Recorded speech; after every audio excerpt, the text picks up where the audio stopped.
Salut les amis, bienvenue sur votre chaîne de News Gaming. J'espère que vous allez bien malgré cette forte chaleur. J'espère que vous n'êtes pas trop impacté par cette canicule qui n'en termine plus. Alors bientôt, ça va se calmer pour ce week-end normalement. Mais c'est vrai que là, devant le PC, les écrans, les éclairages, je suis en train de mourir alors que je viens à peine de commencer.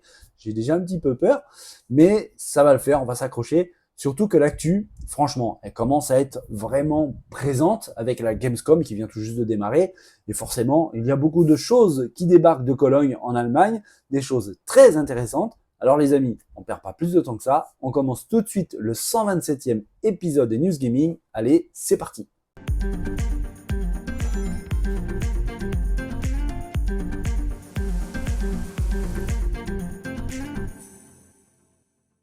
Je vous l'avais annoncé il n'y a pas longtemps du tout sur la chaîne que Stalker 2, possiblement, aurait pu sortir le 1er décembre prochain. En effet, il y a un site en ligne qui avait fait fuiter la fiche du jeu avec la date du 1er décembre. Mais il va falloir patienter un tout petit peu plus. Le jeu a été reporté. Il semblerait vraiment que, normalement, il aurait dû sortir effectivement le 1er décembre. Mais l'équipe de développement ukrainienne a décidé de repousser un tout petit peu pour finaliser 2-3 petites choses. Le retard n'est pas énorme, mais tout de même, on parle du premier trimestre de 2024. Et là-dessus, Phil Spencer s'est exprimé d'ailleurs. Moi, j'ai vu l'interview de Phil Spencer qui est présent, bien sûr, à la Gamescom en ce moment à Cologne, en Allemagne, où il a déclaré que l'équipe de Stalker 2, qui est ukrainienne, lui tenait à cœur en raison, évidemment, de tout ce à quoi elle a dû faire face. On le sait, le jeu est donc développé par un studio ukrainien qui, normalement, le jeu aurait dû sortir le 22 avril 2022, mais vous le savez, la situation de l'Ukraine est quelque peu compliquée. La Russie avait décidé d'envahir ce pays ukrainien et le studio s'est retrouvé dans une sacrée galère, véritablement, avec des membres de l'équipe de développement qui ont voulu défendre leur pays et qui sont partis à la guerre, d'autres qui ont voulu protéger leur famille et s'éloigner des zones de guerre, d'autres qui ont réussi à fuir le pays. Bref, forcément, dans ces conditions, terminer un jeu qui, en plus de ça, est vraiment ambitieux, c'était plus que compliqué. Le jeu a été reporté plusieurs fois, il a même changé de nom. En tout cas, le studio a pleinement le soutien du big boss de Xbox, Phil Spencer, et le jeu donc est repoussé pour le premier trimestre de l'année 2024. C'est donc un petit report, c'est pas non plus exagéré, surtout quand on voit les raisons. Sincèrement, force à eux, parce que c'est vraiment pas facile. Pour avoir moi-même de très très bons amis dans ce pays en Ukraine, croyez-moi, c'est clairement pas quelque chose de vraiment enviable. Là, le jeu donc sortira tout de même, il est quasiment terminé et il semble vraiment très très bon. Je vous rappelle qu'il est développé sous Unreal Engine 5 et au vu des images à chaque fois qu'on voit, ça semble vraiment très très bon. Une bonne nouvelle concernant ce jeu qui a été révélée à cause du procès qui oppose Epic Games et Apple. En fait, vous le savez, Stalker 2, normalement, est une exclue Xbox et bien sûr aussi PC. D'ailleurs, le jour de sa sortie, il sera Day One sur le Game Pass. Mais il faut savoir que apparemment, les joueurs PlayStation 5 pourront avoir Stalker 2 3 mois après la sortie sur Xbox. Donc, il s'agirait d'une exclue temporaire pour console du géant américain. Alors, c'est une très bonne chose pour l'ensemble des joueurs, je trouve. C'est vrai que les exclus, c'est bien pour tel ou tel constructeur, tel ou tel éditeur. Ça permet d'attirer des joueurs, ça c'est clair et net. Mais j'aime bien cette idée de rendre le jeu disponible dans sa globalité pour tout le monde. C'est très bien pour tout le monde, pour les fans de PlayStation. Donc Stalker 2, peut-être, je dis bien peut-être, sera aussi disponible sur PS5 à peu près 3 mois après la sortie sur console Xbox, qui donc, je vous confirme, son report jusque normalement le premier trimestre de l'année 2024, les amis. Je vous en avais parlé très récemment sur la chaîne d'un possible retour de Tomb Raider, de Lara Croft, qui normalement aurait dû faire son apparition en ce moment même pendant la Gamescom. Eh bien, ça y est, c'est fait. Autant vous dire que c'est peut-être pas de la même manière que moi, j'avais imaginé voir le retour de l'héroïne de cette mythique licence, mais tout de même, c'est assez normal, parce qu'on voit beaucoup de collaborations entre divers personnages, même de la pop musique. Par exemple, on a vu Snoop Doggy Dogg arriver sur Call of Duty Warzone.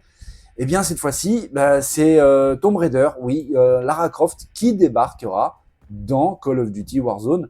C'est d'ailleurs cette image officielle de Call of Duty qui présente l'héroïne. Alors on la reconnaît parfaitement, même si c'est fait avec un effet de contre-jour. On remarque sa tenue habituelle, on remarque ses armes habituelles, et en fond, donc, le champ de bataille de Call of Duty. Pour l'instant, les amis, il n'y a pas de date officielle quant à la disponibilité de ce personnage dans Warzone, mais il y a d'énormes rumeurs qui font état d'un possible arrivage autour du 30 août, tout simplement parce que c'est la date où il y aura la mise à jour Reloaded de la saison 5. Donc il est possible que Lara Croft débarque à ce moment-là. Maintenant les amis, c'est pas ce qu'on espérait. Clairement pas du tout. J'imagine un petit peu la possible déception chez vous. Moi, je vous cache pas la mienne, même si ça reste plutôt sympa. Tout de même, on attendait autre chose. Maintenant, il faut savoir que oui, il y a un jeu Tomb Raider qui est en développement en ce moment même chez Crystal Dynamics, qui est même fait en collaboration avec Amazon Games. On verra vraiment quand est-ce que ça va être présenté. Peut-être que ça sera pendant cette Gamescom. Parce que vous savez, la Gamescom va jusqu'au 25 août. Donc il y a encore un petit peu de temps pour voir arriver Lara Croft dans une vraie nouvelle aventure. On verra. Toujours est-il que oui, un vrai gros jeu sous Unreal Engine 5 de Lara Croft est en préparation chez Crystal Dynamics, qui en plus de ça sera une nouvelle vraie histoire. Ce n'est pas un remaster ou un remake, ce sera vraiment quelque chose de nouveau avec l'Unreal Engine 5. Ça promet du très très lourd. On verra, peut-être que ça sera présenté là pendant cette Gamescom, peut-être pas. Peut-être que ce que je vous avais annoncé en tant que rumeur, c'était pour annoncer l'arrivée de Lara Croft dans Call of Duty. Toujours est-il que ça bouge du côté de l'aventurière. On verra par la suite quand est-ce que ça sera confirmé pour le vrai jeu Tomb Raider.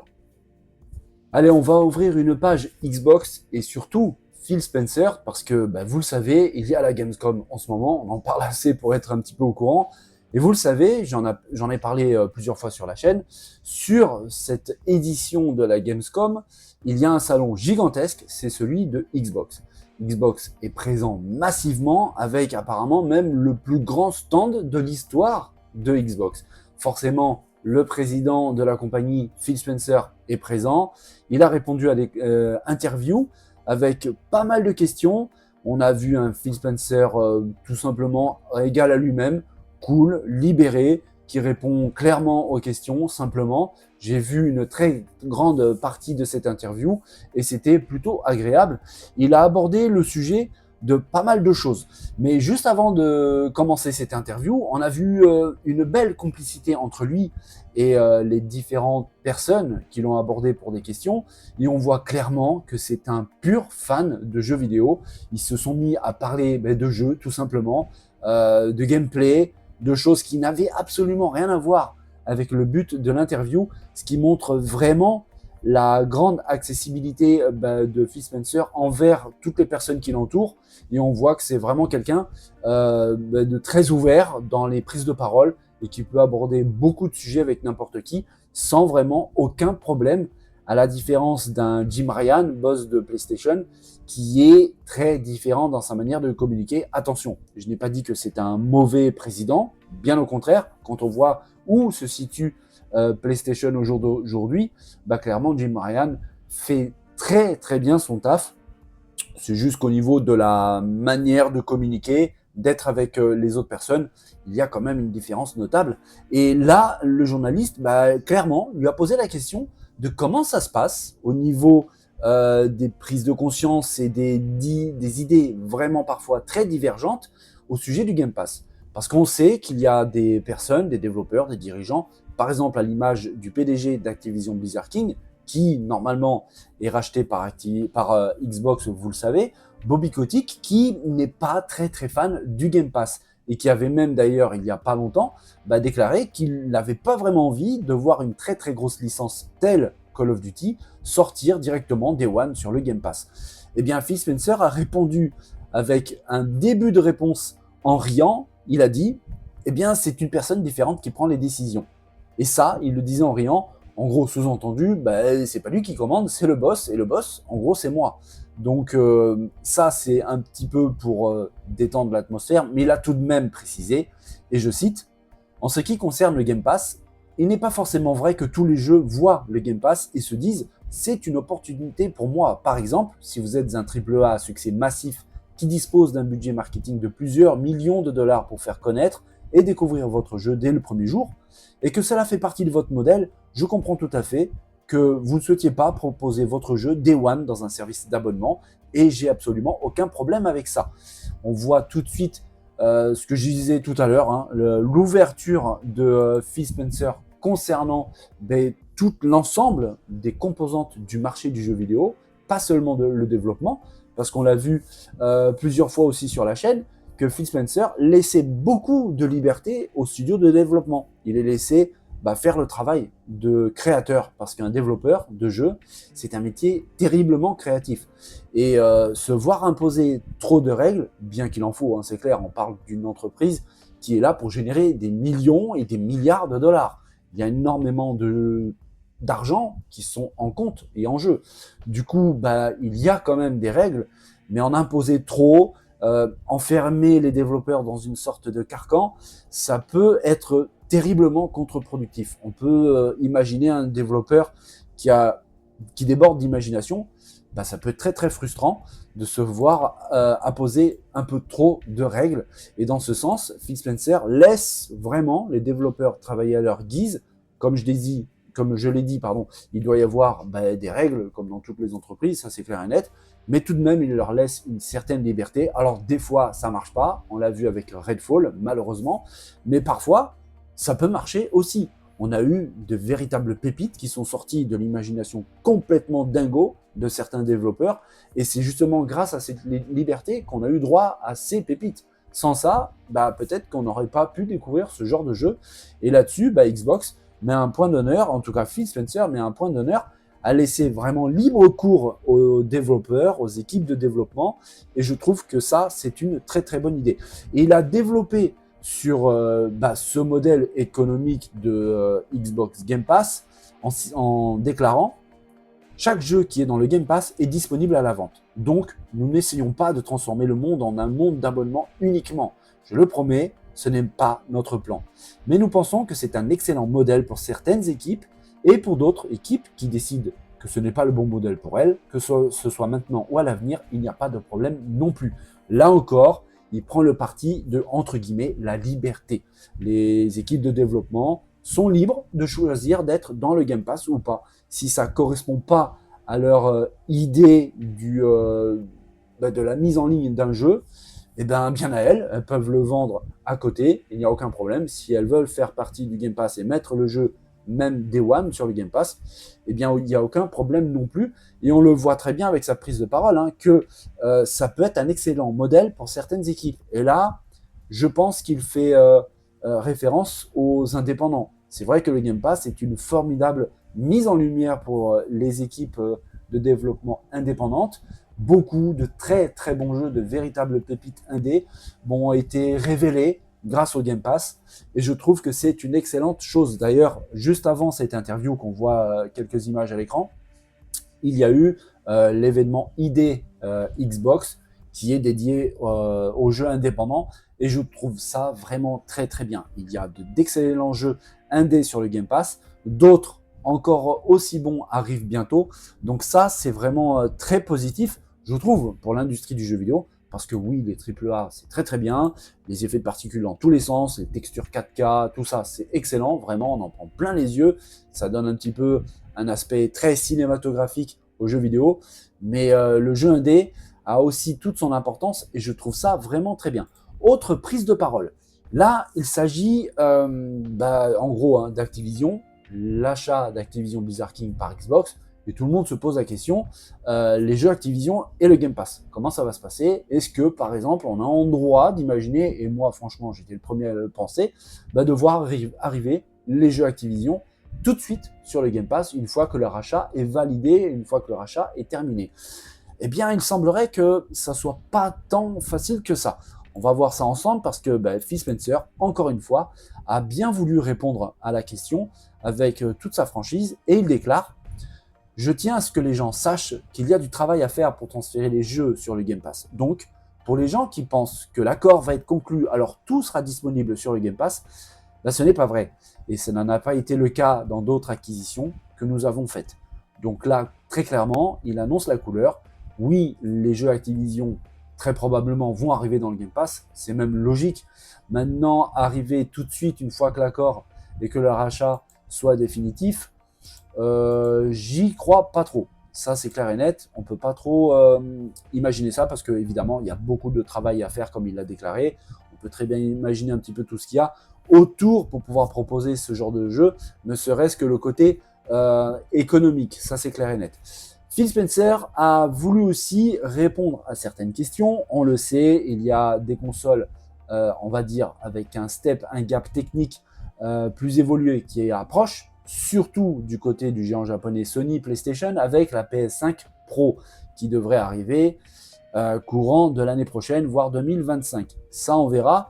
Eh bien, Phil Spencer a sa propre idée à lui concernant l'évolution de ces machines, et il a déclaré à la question que si les équipes d'Xbox internes étaient en train de travailler sur des nouvelles consoles, des évolutions de la Xbox Series X actuelle par exemple.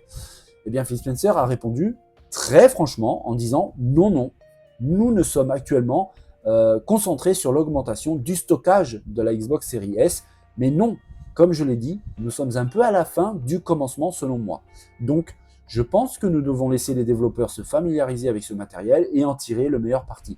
Mais en ce qui concerne l'augmentation du taux de rafraîchissement, de la résolution accrue, je regarde ce qui se passe sur PC avec des GPU haut de gamme, des CPU haut de gamme, et ce n'est pas toujours uniquement une question du nombre de pixels ou de résolution d'image. Je pense qu'il y a des techniques d'éclairage. Il y a toute une série de choses qui entrent en jeu pour rendre un jeu beau et agréable à jouer. Et nous avons énormément de marge de manœuvre en tant qu'industrie à ce niveau. Alors, dans l'absolu, je suis assez d'accord avec Philou. Parce que c'est vrai, et je ne sais pas si c'est le cas pour vous, j'ai un peu l'impression que cette génération de consoles, que ce soit la PS5 et la Xbox, est un peu une génération un peu gâchée, un peu perdue. Elle a été lancée à la pire période qu'il soit, en plein Covid, avec la pénurie de composants. Ça n'a pas été de tout repos. Il y en a un qui s'en est plutôt bien sorti, c'est Nintendo, mais c'est clair que pour autant Sony que pour Microsoft, ça a été clairement très très compliqué, avec donc une pénurie de composants vraiment sévère qui a mis à mal la disposition des consoles, leur production et la disposition. C'était, allez, on va dire le mot très clairement très très compliqué. Et du coup, en plus de ça, avec les jeux cross-gen, les développeurs n'ont pas vraiment pris la mesure des consoles. Du coup, on se retrouve seulement à partir de maintenant à voir débouler des jeux qui profitent vraiment des consoles. On parle par exemple de Crimson Desert, qui m'a vraiment subjugué. On peut évoquer aussi Black Myth Yukon, qui semble vraiment incroyable. Lords of the Fallen aussi. Ce sont des jeux qui sont développés sous Unreal Engine 5 et qui vont débarquer bientôt, mais qui là, seulement maintenant, commencent véritablement à marquer la différence entre cette génération et la précédente. Donc en gros, il s'est passé quand même pas mal de temps, en fait, avant d'arriver à maîtriser clairement ces machines et à voir débouler de vrais jeux nouvelle génération. Parce que c'est vrai qu'avant, déjà les jeux étaient en grande partie cross-gen. Ça, c'est un peu dommage, mais c'est comme ça. Les développeurs n'ont pas eu assez de temps avec le Covid. Tout le monde était en équipe séparée. Télétravail, c'était compliqué pour prendre vraiment la pleine mesure de ces consoles nouvelle génération. Du coup, Phil Spencer a tout à fait raison en disant qu'il y a du temps et qu'on a énormément de marge de manœuvre en tant qu'industrie à ce niveau, c'est-à-dire au niveau de la technique. Les développeurs peuvent encore parfaitement très très bien maîtriser les machines actuelles pour proposer vraiment des jeux. Et on l'a vu aux différents trailers, notamment ce Call of Duty que je trouve particulièrement réussi, mais par exemple Black Myth Wukong qui s'annonce véritablement bluffant. Crimson Desert, c'est pareil, et d'autres, tous ces jeux qui sont développés sous Unreal Engine 5 et qui là vraiment tirent parti des performances de nos machines actuelles. Là, on a des vrais jeux nouvelle génération en raccord avec la puissance de nos consoles. C'était pas forcément le cas. Du coup, basculer sur une génération intermédiaire, pourquoi faire? Dépenser de l'argent dans la recherche et développement, relancer la production d'une nouvelle console. Je suis un peu d'accord avec lui. Maintenant, c'est vrai qu'on commence aussi à voir certains jeux qui mettent un petit peu à mal certaines consoles. On l'a vu, il y a des jeux qui sont sortis très récemment qui, clairement, comme Remnant 2, poussent vraiment les machines sur leur dernier retranchement, et d'autres jeux encore, hein, qui véritablement bousculent vraiment les entrailles de nos machines. Donc du coup, on peut aussi comprendre la démarche de Sony de vouloir assez rapidement basculer sur une console de milieu de génération avec la PS5 Pro, qui, en tout cas pour l'instant, sur le papier et selon les rumeurs, semble vraiment très puissante. On parle d'à peu près, entre guillemets, hein, les amis, du double de la puissance de la PS5 actuelle. Du coup, ça va permettre véritablement au jeu de s'exprimer pleinement, parce qu'on le sait, le 4K 60 FPS actuellement, c'est compliqué. Très souvent, on est plus proche des 30 qu'autre chose, et très souvent, on n'est même pas du tout au 4K. Là, avec la PS5 Pro, franchement, on pourra y être, ça c'est une certitude. Mais tout de même, dans l'absolu, je suis assez d'accord avec Phil Spencer. Il y a encore vraiment beaucoup de choses à faire avec les consoles actuelles. Attention, je ne parle pas de la série S, on est d'accord, qui commence véritablement à montrer de grosses limites. Là, on parle de la série X, mais aussi de la PS5, qui ont encore beaucoup de choses à prouver. Le cross-gen est doucement mais sûrement en train de partir. Ça, c'est, je pense, très très bien. Les gros jeux, les gros titres arrivent avec des mécaniques de développement totalement différentes, surtout des outils de développement totalement différents. L'Unreal Engine 5, pour ne citer qu'un seul, qui permet véritablement d'aller beaucoup plus loin que ce qui était prévu et qui était le cas au début de la vie de nos consoles. Les amis, attention les yeux. Attention les yeux parce que la vidéo que je vais vous montrer, vraiment, ça envoie du lourd. Mais vraiment. Et en plus de ça, dans un sens, elle donne raison à ce qu'on vient d'aborder et des propos de Phil Spencer. Vous le savez, les consoles milieu de génération, pour lui, il n'en voit pas vraiment l'intérêt. Les consoles actuelles peuvent vraiment faire le boulot si on laisse le temps aux développeurs de les maîtriser. Et visiblement, les développeurs qui s'occupent de Alan Wake 2 maîtrisent plutôt bien le sujet, parce que cette vidéo de gameplay de 14 minutes, je vous mettrai le lien dans la description de la vidéo sur la chaîne les amis, franchement ça pique. C'est absolument magnifique. C'est impressionnant, le jeu est développé sous Unreal Engine 5. Alors attention, on peut voir de temps en temps quelques petites saccades. Faut pas oublier qu'on est sur une capture d'un stream qui vient d'un stream.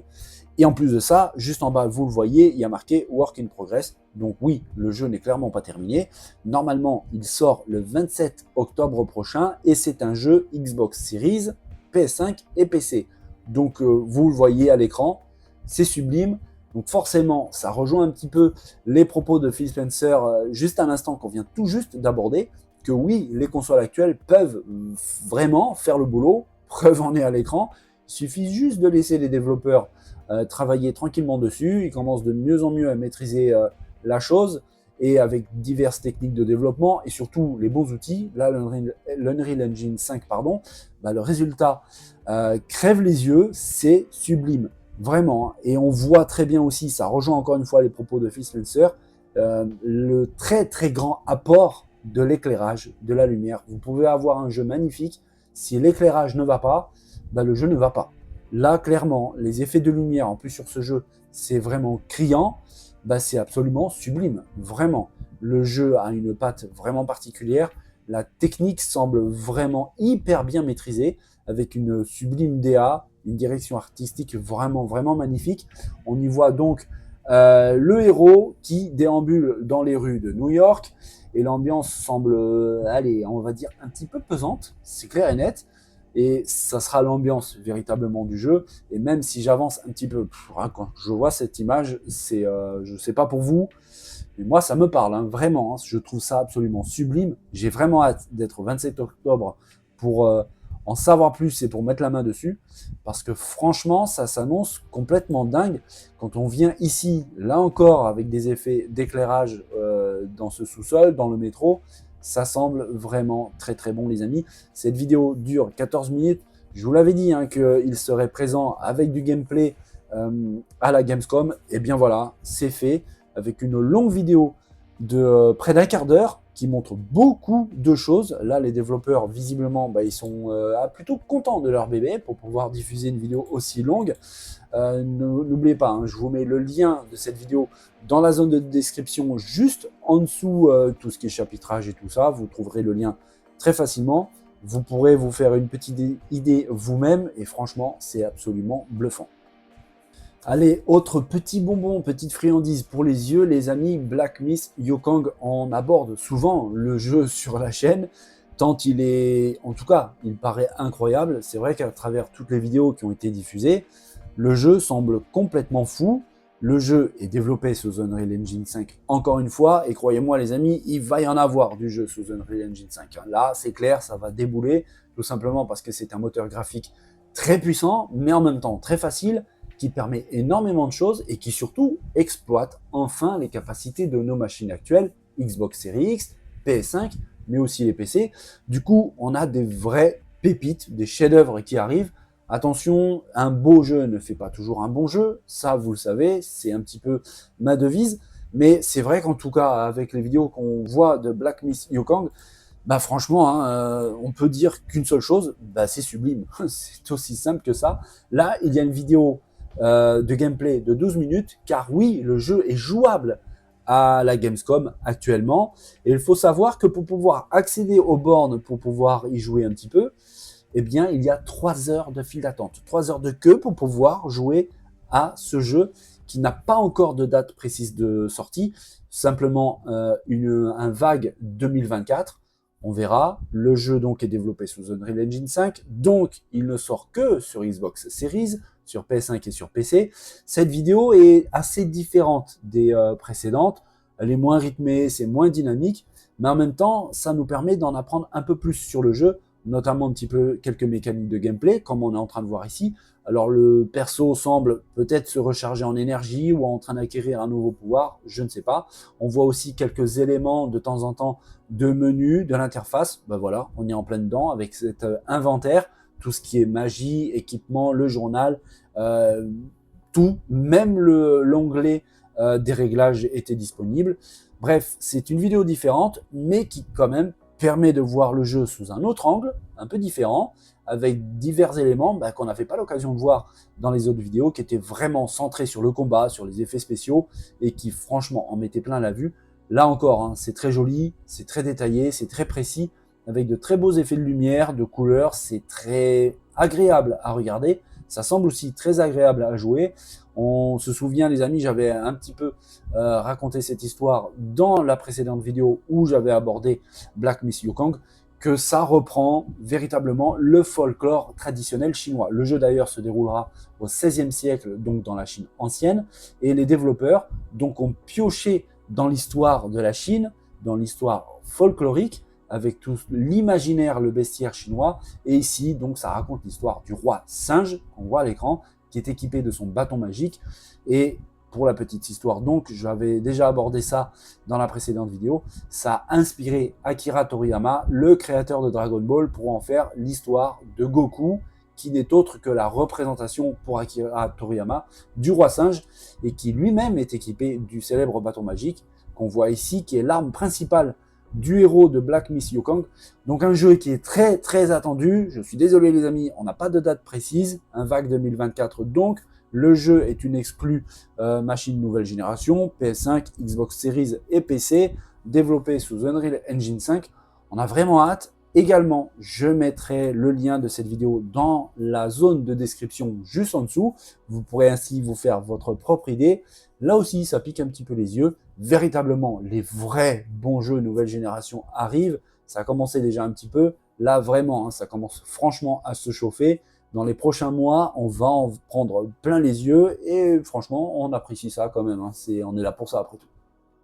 Et voilà, c'est terminé pour l'épisode du jour. C'est tout ce que j'avais à vous dire. C'est déjà pas mal. On commence vraiment à avoir des choses très intéressantes avec une vidéo folle d'Alan Wake 2. Vraiment, le 27 octobre, je l'attends avec impatience. Oui, encore un méga hit pour le mois d'octobre. Ça va être vraiment très très compliqué. Mais celui-là, c'est clair, il ne va pas falloir le louper. Moi, en tout cas, je l'attends de pied ferme parce que ces vidéos, surtout celle-ci, hein, de près d'un quart d'heure de gameplay en 4K, Eh ben, ça explique très clairement où on met les pieds et ça va être vraiment incroyable. Les amis, je vous tiens au courant s'il y a des développements par la suite parce que, bon, je vous cache pas que j'aimerais bien être au calme. Là, je vais arrêter tout ça, je vais tout éteindre et basculer sur le montage de la vidéo. Mais on sait jamais, il peut y avoir un développement supplémentaire qui débarque avec la Gamescom et plein d'annonces. On n'est pas à l'abri de repartir au travail. C'est pas grave, c'est notre passion en tout cas. Moi, c'est la mienne. Et vraiment, j'adore ce que je fais. Partagez toutes ces news avec vous. Commentez avec vous dans la zone de commentaires. D'ailleurs, les amis, si vous avez aimé cette vidéo, n'hésitez pas, les pouces, les partages en masse. Et puis venir donc dans la zone de commentaires, discuter ensemble de notre passion commune, les jeux vidéo. C'est toujours un régal. Si vous n'êtes pas encore abonné à la chaîne, n'hésitez pas à la rejoindre. C'est pas cher, c'est même gratuit. Et puis en plus de ça, ça m'aide moi pour la chaîne et vous, ça vous permet d'avoir des belles news fraîches avec ces températures, ça serait pas mal. Mais en tout cas de qualité, je l'espère. Vous êtes accueillis les bras ouverts. Les amis, je vous souhaite à tous une belle journée. Portez-vous bien. Profitez bien de vos vacances si vous êtes encore en vacances. N'oubliez pas de vous amuser, c'est très important. Et je vous dis à très vite pour le retour des News Gaming. Les amis, bonne journée à tous. Allez, bye bye.